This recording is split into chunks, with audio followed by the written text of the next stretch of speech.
All right, so I am super excited about Joe Howard's episode with WP Buffs that you guys are about to listen to or watch. He schooled me big time. First of all, he's a super cool guy, but I can talk all day long about video and repurposing, but we got into like the nitty gritty about text and SEO and keywords and all of that kind of craziness, and it was really cool to be able to learn as much as I did in like the 25 minutes of this episode. What I can tell you right now is that at 10 minutes and 30 seconds, he talks about what off-page SEO is. I'm a marketer. I kind of knew, but he talks about the best practices there and how to like really crush your off-page SEO. At about 21 minutes, he talks about their best tools and partnerships and how they kind of leverage those relationships to help their brand. One of them is HubSpot. So go listen to that. And then at 24 minutes, he talks about a really cool Chrome extension that they use to know their domain authority that you can totally install and see kind of where your business lies constantly. So those are just three of like a ton of massive tips that he gave me, and I'm excited to implement them in my business, and I hope that you're excited to implement them in yours. Enjoy. I'm Shayna. I love dogs, I trip a lot, and I happen to have a knack for making pretty sweet videos for businesses. But the more videos we made, the more questions I got about how video and other content can be leveraged to make a bigger impact in their marketing. 44% of marketers say that producing content is their biggest challenge, yet content marketing is 62% less expensive than outbound and produces 3 times more leads. Now, I know a lot, but I certainly don't know it all, so I made it my mission to talk with content kings, queens, and bosses to learn as much as I could about crushing content marketing, and I'm taking you along with me. Welcome to the Content Coalition.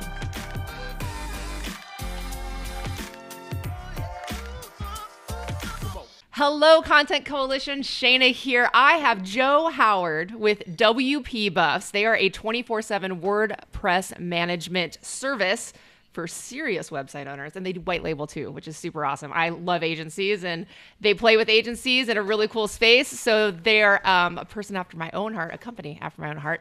Also, you've got WPMRR. Excuse me. What is WPMRR? What are all these initials? Tell me. This is usually the first question we get. They're like, what is that? Most companies who work in the WordPress space have WP somewhere in their name. So WP is for WordPress, but WPMRR is for monthly recurring revenue. So yeah, like you mentioned, WP Buffs, we do 24/7 website management, but we've also just kind of open sourced everything we do at WP Buffs and put it into this video course for people. So if people want to influx their agencies or freelance work with care plans and actually, know how much money they're going to make the next month and have predictable revenue, then you can do a little bit of what we did at WP Buffs and check out the course. So yeah, that's what it's all about. I love that. I love that you're able to like not only just provide the service, but then educate and be like, here's how we did it.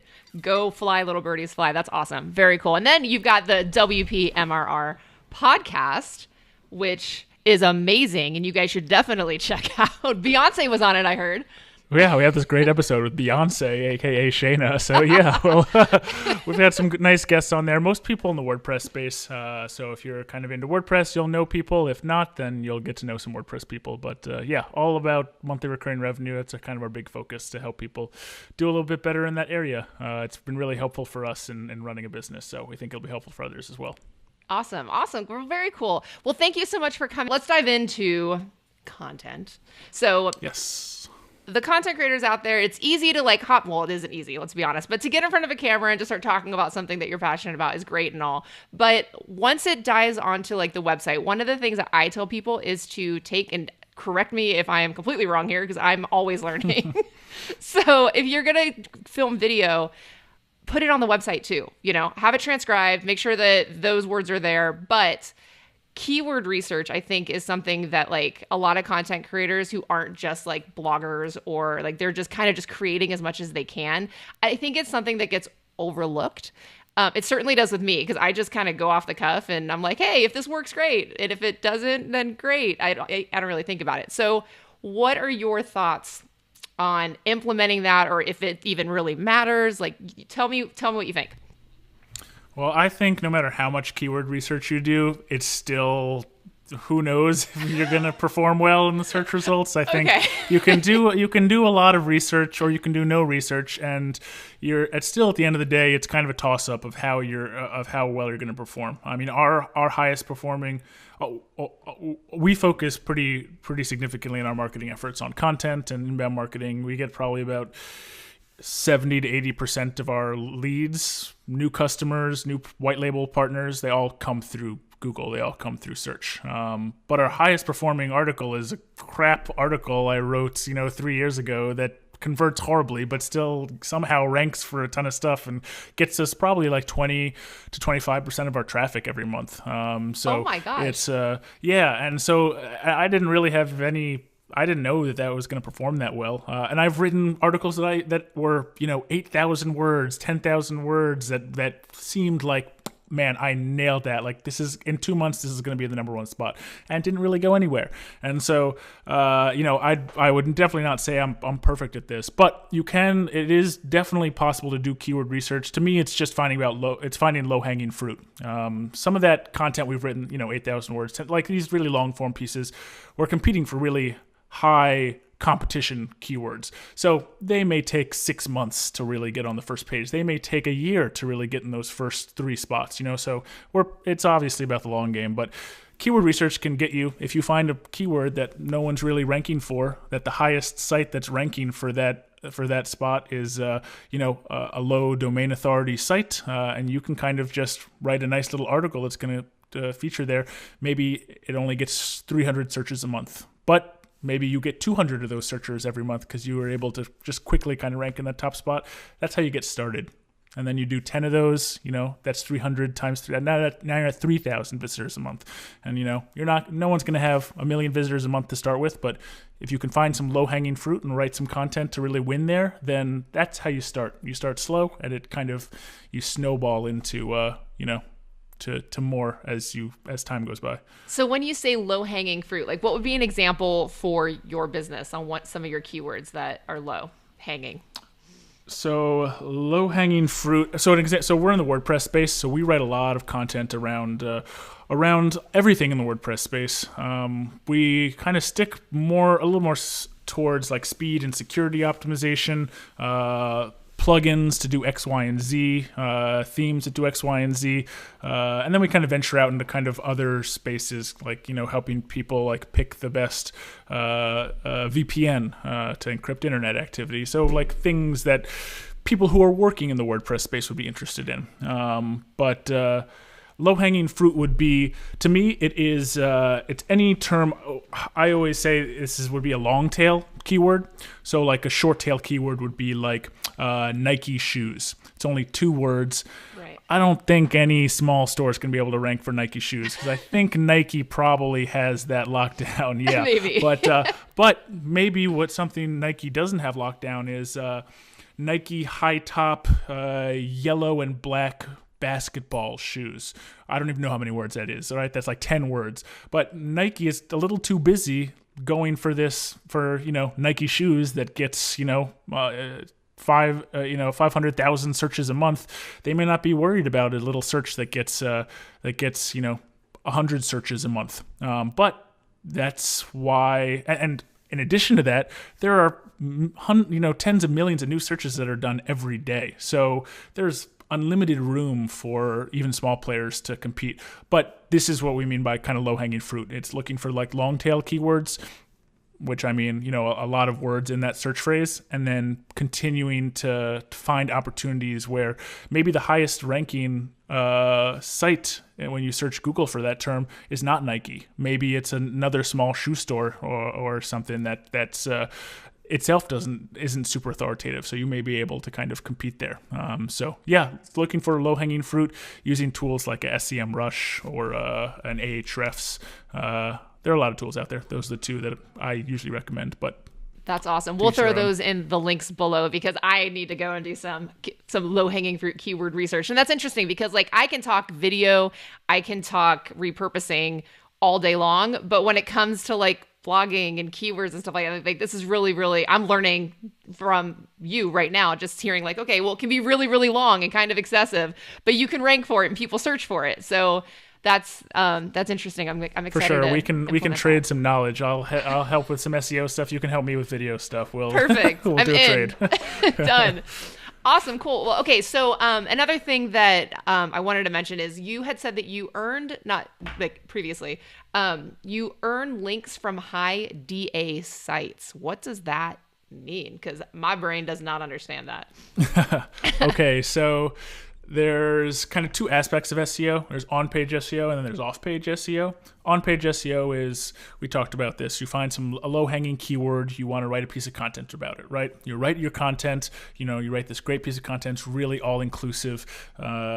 You set your title correctly, your H1, H2, H3 headers correctly, your image, alt, text. There's a few different aspects of on-page SEO you want to focus on.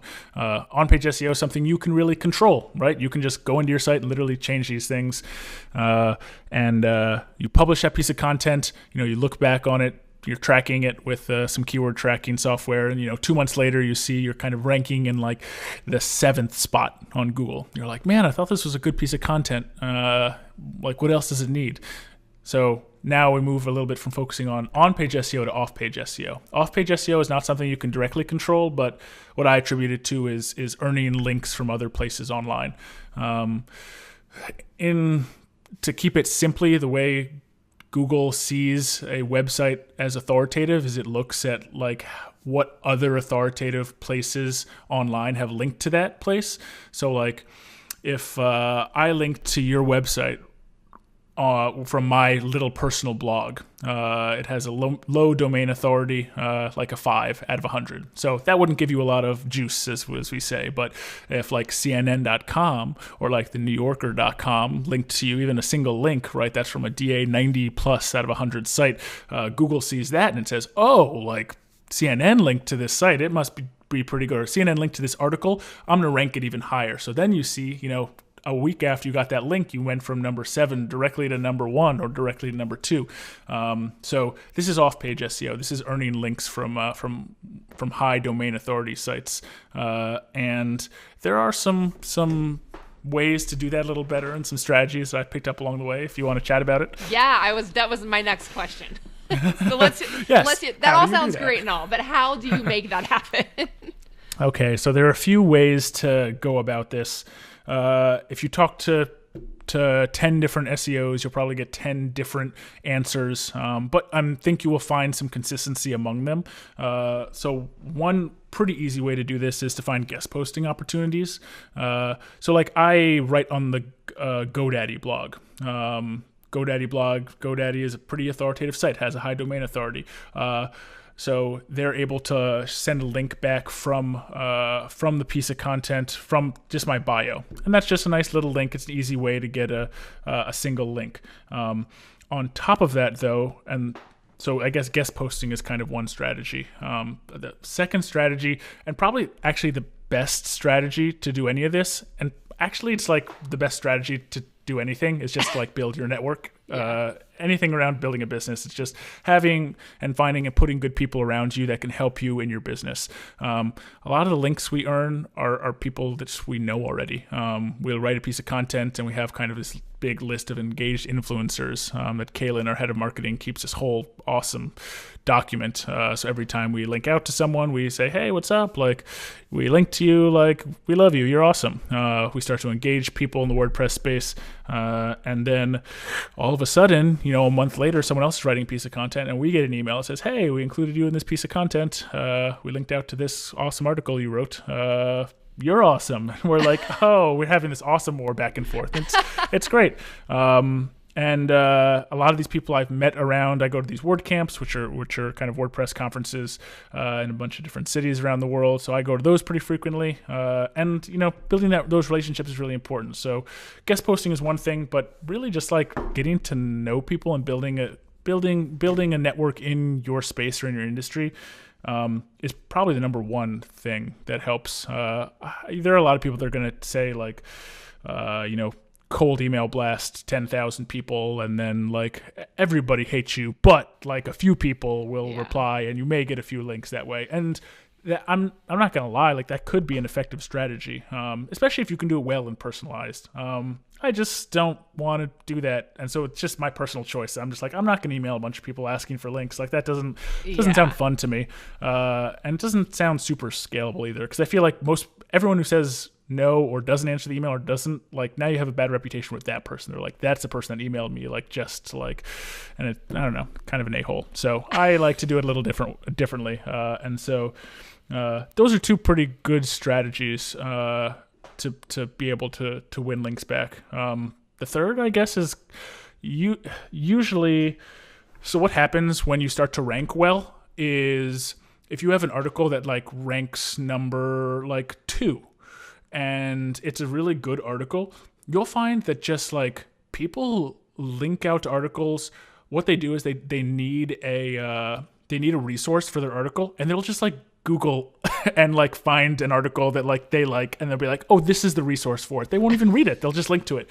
And this happens as you start to rank better overall for multiple keyword phrases. You'll see that they just start to earn links from like random places, and you're like, why is this happening? And that's a lot of the time the reason why. So a lot of times it takes time. You start to bubble up. You do good on-page SEO. You do a little bit of relationship building or guest posting, trying to earn a few good link backs from high domain authority sites. You know, these things start to bubble up, and you get this 1 + 1 = 3 sort of thing happening. And then, the rest is kind of history. I think at some point the rest is history. You always have to do a little bit of ongoing work, but if you get to a point where that traffic is turning into customers or turning into to clients or turning into users, then you have a little engine going, and you can just continue to grow that. So yeah, absolutely. And I think that one thing that especially people who are just starting with this, and I'm guilty of this as well, is the patience factor. And like, there's only so much that you can do on your end. And then, like you're saying, just it's a waiting game. It's a long-term game. You know what I mean? And not seeing like the immediate return on, oh, I wrote this amazing article. Why aren't people flooding into my site and opting in for all my craziness? Like, it takes time. Yeah, and maybe even one more thing, because since this actually just came to mind, in addition to guest posting, like looking around for podcast opportunities or other opportunities. So Shayna, like you were just on the WPMRR podcast, our WordPress podcast. When we publish that podcast, we're going to include links in our show notes, and Kaylin is going to email you and say, where would you like links to? We want to link to all your resources. Just give me a list and we'll add them all. And so that's one, like being on, another webinar or being, a guest post sort of thing. And two, it's relationship building, right? Like we're cool now. So like, I want to link out to all your stuff. So really, that does have a big effect. And if you're a good person, you can find other good people, then you'll be good to go. Yeah, definitely. Start having awesome wars with people, and you should be in pretty good standing all over the place, right? That's it. I couldn't have said it better myself. That's great. So what was the one piece of content that you weren't like super jazzed about that ended up just ranking and crushing really well? So we rank really well for this, like how to edit the source code of your website, like HTML, CSS, PHP. Like, where do you go to make all these edits? Like, do you log in through FTP to be able to have to do this? Can you go in through the file editor? Like, what are my options when I need to edit certain aspects of my site? And this content ranks awesome. Not only does it rank well for the keywords we were really going after, but it ranks well for a bunch of short tail keywords. And so, this drives probably about 20 to 25% of all of our traffic every month, but it converts way lower than any of our other pieces of content. And by convert, I mean like people joining our email list or people downloading an ebook or signing up for a webinar. The reason is because it is a lot of new developers who are coming in and just looking for help with this one thing. This was kind of before we were writing content like for a specific audience. Like now every piece of content, like it's either for freelancers or agencies or it's for WordPress beginners. Like we're very specific about our content so we can convert from that piece of content, give people like an upgrade that they'd really want, the kind of reader for that. But that was back when we were just like, this keyword looks good. And so I guess that's another lesson with keyword research, not just going after low-hanging fruit, but really thinking about who is the audience for this piece of content and is that audience interested in buying what I have to sell? That's the whole point of content marketing. You want to draw people in through your content, but the kind of people who read that content should probably be the kind of people who want to buy something from you. So whether it's like, for us, it's the kind of people who may want to sign up for a webinar. It's the kind of people who may want to download our free ebooks. But at the end of the day, it's the kind of people who really are interested in speeding up, securing their site, and potentially even having our company help out with that in a kind of either white label or direct way to help manage client sites 24/7. So yeah, that's another important aspect for sure people should think of. That's awesome. Yeah. And I think I've been guilty of that, like just creating content because I'm like, oh, well, this will be helpful. Yeah. Well, yeah, it'll be helpful, but not for people who are really the audience that I want to attract. So yeah, I'm really just kind of wasting my time. Yeah. And it's in some ways part of this is the learning curve. So, if people are going to make mistakes, like, don't let this stop listeners from going out and trying stuff. Like, that should, at the end of the day, you need to go out and experiment and figure it out along the way. In some ways, that article actually, it doesn't hurt us, right? It drives a lot of traffic to our site. So Google still sees a lot more traffic coming to our site than it would have without that content. So while people don't convert well on that blog post, it still helps us because Google sees all that traffic coming. So they're like, well, if that article is getting so much traffic, their other articles must be pretty good too. So maybe we'll rank those other ones a little higher. So it all helps. As you always want to focus on taking 2 steps forward, 1 step back. You just do that 1,000 times and then you're 1,000 steps forward. Absolutely. And one last piggyback on how you were saying to build the relationships and link out to other people so they'll link back to you. My friend Adam, he was on the show a long time ago. He was talking about how his company does like PPC, and he was talking about creating content. And he's like, well, nobody wants to learn how we do this. Like, so what do we make content about, right? So he started to do create content about the services that they use. And so they're obviously linking out to the services, but it ended up generating like an amazing relationship with these massive companies that they use for themselves. And that content itself brings in the vast majority of their traffic. So it was a super smart move on their part. And what you're mentioning also is, including other different businesses and references to your own site to build those relationships, and the right people are actually going to the site now too. Yeah, I think that's an excellent idea. We're very close with a lot of the software we use. So like Teamwork, like we use Teamwork Desk, we use Teamwork Projects. Like we have 2 big features on the Teamwork blog about how we use Teamwork. I think that's an excellent way to build partnerships. We have like 3 or 4 pieces on the HubSpot blog. HubSpot has a very high domain authority, so we get a few links back from there. It's good for us. But even better, we get to get out in front of their audience and talk about how not only what we do at WP Buffs, maybe they'll be interested, but also we get to boast about HubSpot and how awesome HubSpot is, and that helps us to build a relationship with them so we can continue to do even more down the line. So again, all these things bubble up, but whoever that guy is very smart. That's a very good idea. I would advise people who are out there who are thinking about that kind of stuff. Those are your biggest partners. If you can be an asset to them, they're going to want to be an asset to you. And as you build your own domain authority, as your website starts to get bigger, then they'll move from like, oh, thank you for, linking out to us. That's nice of you, little guy. Thanks. That grows into, oh, like maybe we can work together. Maybe there's something else we could do together. And that takes time as well. But it comes with the effort of doing this every day and focusing on it every day. And again, taking, if you get 1% better every day, you'll get there. Yeah, absolutely. I like that. If you get 1% better every day, then you'll get there. I dig it. Because then it only takes 100 days to be 100% better, right? Yeah, exactly. Boom, that was easy. I tripled my efficiency in a year. Boom. Yeah, no big deal. Okay, cool. So how we cap off every episode is telling the audience what they can do in the next 48 hours without the help of like a team of 15 that will actually like move them forward in their content marketing game. Something that's not crazy overwhelming, but can still be really effective. Good question. Next 48 hours. Okay, so what I would advise people to do... Ooh, this is a really good question. I've got a few things here. Okay, so you're going to go to SEMrush and you're going to start a free account. You can do SEMrush or Ahrefs. I believe Ahrefs has like a 7-day...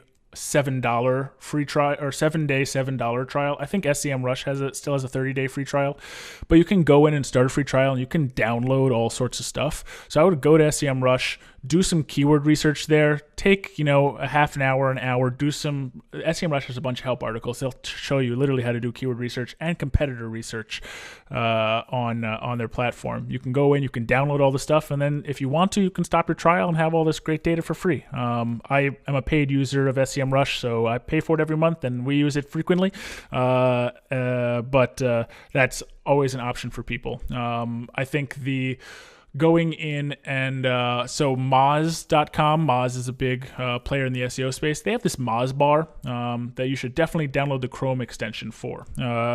What you can do is you can do a Google search for a long tail keyword, and then you can turn on the Chrome extension, and it will, within the search results, it'll show the number one result, number two, all the results down the page. It'll tell you what the domain authority of that site is. So it'll say the highest ranking article for this search that gets 200 searches a month is a domain authority of 15. Oh, your site has a domain authority of 18.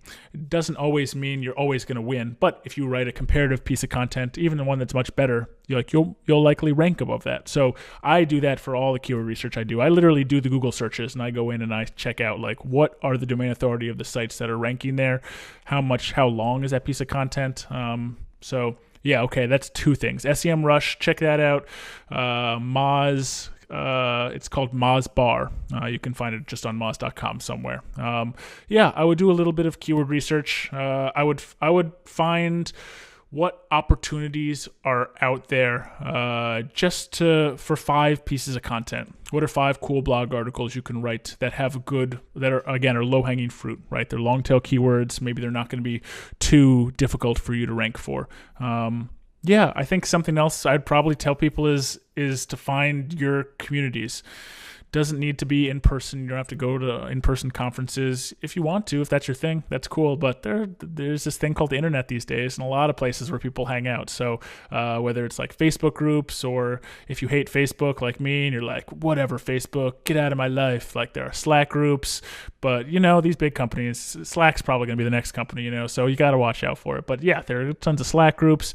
There are just forums and like membership groups. Pay the $50 a year to be part of these membership groups. I have a bunch of membership subscriptions to like WordPress communities, because literally it just gives me access to all these people who I wouldn't have had access to before. Like in a Slack group, post status WordPress Slack group, like I get access to most people there, and it's pretty lovely. And keep building those relationships. So those are the things I would put in place the next 24, 48 hours. Doesn't take long. Got to dedicate the time. Get the things out of your life that don't matter. Stop watching Netflix.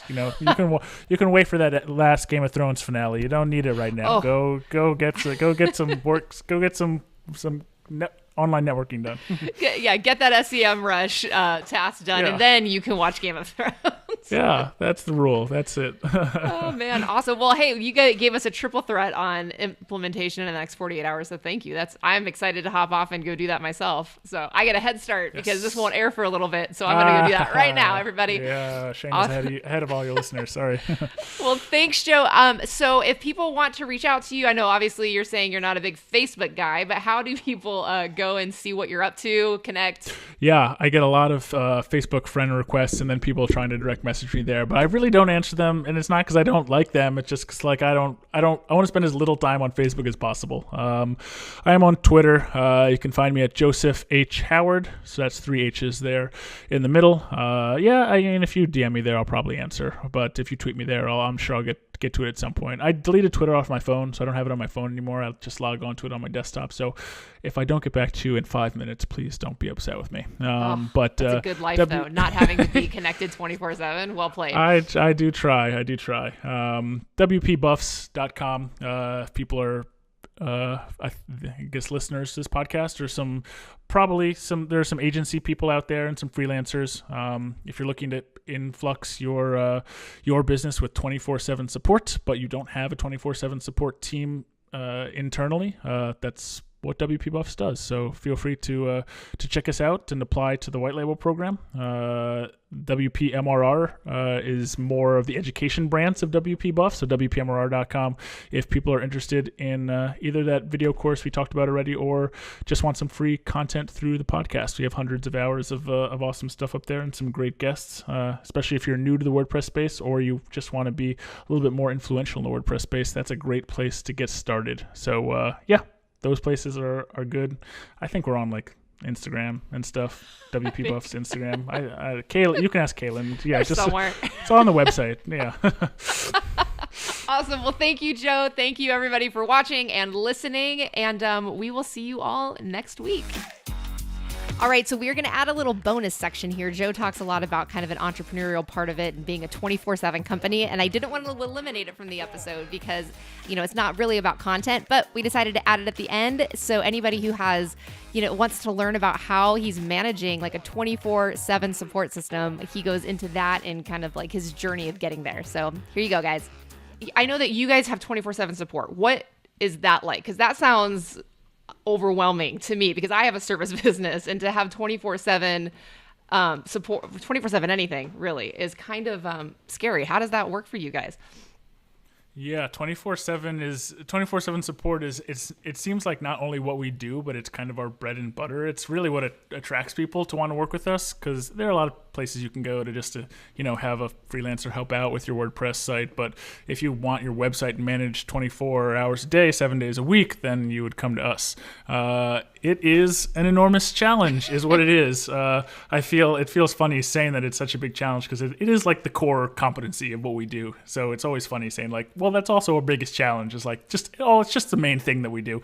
But yeah, having people in different time zones is in itself something that we're always trying to do a better job of making sure the team's able to communicate, making sure that handoff from like when someone's logging off to when someone's logging on is pretty smooth, trying to give people a small amount of contact to people who are working with their site as opposed to like 3 or 4 different people working on the same site. There are a lot of factors that make it challenging, but it's kind of a big puzzle, is how we like to think about it. And it's definitely been fun trying to figure that out. And we've definitely gotten better at it as we've come along. When the business was started years ago, it was a little bit of a S show. And now it's come a long way, I'll say. We're much better these days. It's a lot easier when you come out of that whole like S show scenario and you're like, okay, well, there's still stuff that happens, but it's not as chaotic as it was once, right? Yeah, absolutely. It's all I really say this pretty frequently. If anybody's heard me on a podcast before, they're like, oh, he's going to say this again. But it really is like, it feels like it's just really controlling the chaos. And at some point, it's just stumbling successfully. We make small mistakes just like a lot of people. But we own those mistakes. We improve. We get better. We always have a big focus on minimizing reply and resolution time. We've had, a reduced churn rate over the last quarter or so, which has been a big win for us. Right. So we're getting better at this. We're figuring it out for sure. That's awesome. I have found that some of our biggest like leaps forward that we've made have been on the back of a mistake that was made that we owned and we had to learn from.